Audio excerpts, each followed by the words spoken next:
So, where's Craig? Thanks, Craig. This morning at breakfast, I kind of was like, I don't know what I'm going to talk about. I went to bed early. I'm thinking of all these thoughts, and I had thoughts over here and over there, and I'm like, I don't know. I'm just going to get up there, and whatever happens, happens. So, I don't really know what I'm saying right now. But Craig walked over this morning with this, and New York Times Magazine, he said, you guys see this? It says, the health issue in time, how not to end up here. It's a picture of a hospital bed. At first, I was sitting across the table, and I thought it was like a flat Gonstead bench, and I was like, no! I was really upset. Then I realized it was a hospital bed. I'm like, oh, what's that about? And it says it's all about prevention. The first step toward containing healthcare costs is to avoid getting sick. Here's what it takes, and then, you know, it's New York Times, so it's really small print, lots of pages, lots of stuff, so I didn't really actually read it, but I kind of browsed over it. The pictures were good. I was waiting for, I was like, oh, is chiropractic in there? You know, there weren't really very many pictures.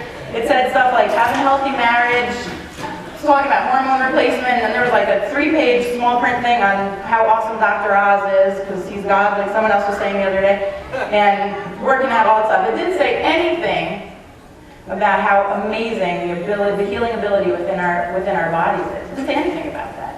And so we're doing all this outside-in stuff, but then we're expecting our bodies to function at 100%. Well, how's it going to do that when there's interference? We know subluxation. People are always better without a subluxation than with it. Is it going to clear up your symptom? I don't know.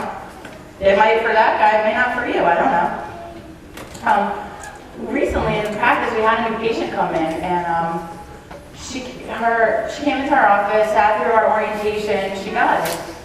And then she called back and said, you know, she went to her medical doctor, and I'm not anti-medicine, but she went to her medical doctor, and the doctor had said to her that she needs to come in and she needs to do a full evaluation on her before she decides. And the medical doctor was going to let her know if she's able to now start chiropractic care.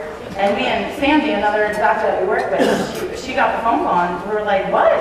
How is a medical doctor who knows nothing about subluxation, doesn't know what it is, let alone, they don't even palpate their patients. Your throat hurts here, take this antibiotic, right? They don't touch them, they don't feel them, and she's telling her, you have to come in, I have to do a complete evaluation on you to decide if I'm going to let you see the chiropractor. And we're like, how crazy is that? So where that comes from, and what people have been talking about all weekend, is that it's from us, right? I'm at blame too. I realize my table talk is like this weather, it's sunny today, like, you know? I gotta be talking the talk more often, and that's really, I've been trying to, no problem at getting new patients because we're fun, we're having those parties, people want to be there, and then they come to the health talk and they get it, but then one of the things for me that I've learned, especially that I picked up from this weekend, is that I have to get more into what are my patients' needs as far as chiropractic is concerned, because am I telling them the story often enough?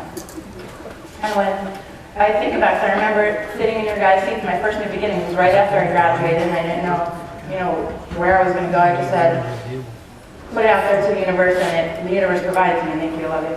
And but I was sitting there, and I remember people were talking about, you got to tell the message, tell the story, get the big idea. And I'm like, well, everyone's talking about that, but what the hell is the big? Like, I still didn't get it. I'm like, they're all saying you have to have this thing, but what is it? And I felt like nobody was telling me. And that's one of the things about it, is that you have to figure out what it is for you. So like a year into practice, I'm first, I think, starting to actually get it. It's not just about that it's like a black and white definition, because there's so many different factors that come into play with it. So I think it's awesome that all you guys are here. And yesterday there was some students that, I think it was like their first time that they ever had heard principle and philosophy. And they kind of were angry because it really challenged their beliefs. And I remember being in that position because I didn't grow up with chiropractic, I didn't have any of that, and I was very outside in, so I didn't know kind of where to go with that. So I understood where they were coming from, and they're like, everybody there is so extreme, and I'm like, well, they're extremely talking about chiropractic, that's all it is, you know, like, you may not be ready for it yet, but that's what chiropractic is. He's like, why aren't you giving vitamins or this or that or whatever, and I struggled with that in the beginning too, and Sharon, you know, luckily I have a really good mentor that I work with on a day-in, day-out basis, because she's like, what are you talking about vitamins? Let's talk about chiropractic and the subluxation. Because when I first started, we ordered business cards. I remember we went to a place and there's a guy sitting there like this, and I'm like, Sharon, did you see the guy's clipple file? Like, I remember learning that's what clipple file looks like in the textbook. And she goes, are you crazy? The guy's subluxated. What are you talking about? And I was like, what? I wanted to refer all my patients out in the beginning because this one had this looks like this, and she's like, you gotta forget everything you ever learned in school and just put your hands on people, remove subluxation, and all else follows. So when I was in school, I remember being in a business class and they had us kind of come up with what our mission statement was going to be. And, you know, people are standing up in class and there's solar stations and chiropractic, this and that. And my mission statement was to inspire and motivate people to fully enjoy life. To celebrate life, because life is pretty freaking good, right? So, and I think chiropractic is an amazing venue for doing that. Because every time you put your hands on someone on the table, you're resetting their nervous system, you're recreating neural pathways, and it's a blank slate, right? So when patients lay down on the table and I put my hands on them, I tell them, you're awesome, your body's amazing, you can heal, you're great, you're awesome. And then we stand there like this, right? One of my favorite quotes is, live your life with arms wide open. We give all our patients hugs in the office. And I think that's the other part that comes into play with that, is that loving part. Because so many people out there are so disconnected, right? So we talk about the power of the adjustment, which we don't even know what it really is. Bob was talking about that this morning, that one adjustment. You have no idea what the impact that you're having on someone is. Their energy, their life, and all the people that they come in contact with. So now you get an opportunity, clean slate, every single time, 3 times a week, however, 4 days, 4 times a day, however often you want to do it. Reset and restart, a new opportunity to have brand new things come your way and live your life with arms wide, wide, wide open. So I want to take a minute and express my gratitude for every single person that's in this room right now.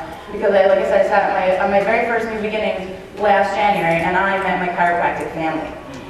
I come from a really large family, we're very loving, but the people in this room and in this group and the people that go to all those other philosophy meetings, you guys just, you get me and I get you, and I feel like that love that we have between each other is like nothing else. No family member that I have it with, I love them and we love each other, but it's a completely different level, and I think it's because everybody here does get adjusted and is so connected and is so in touch with themselves that you can let your innate flow and express with someone else's innate and just be awesome.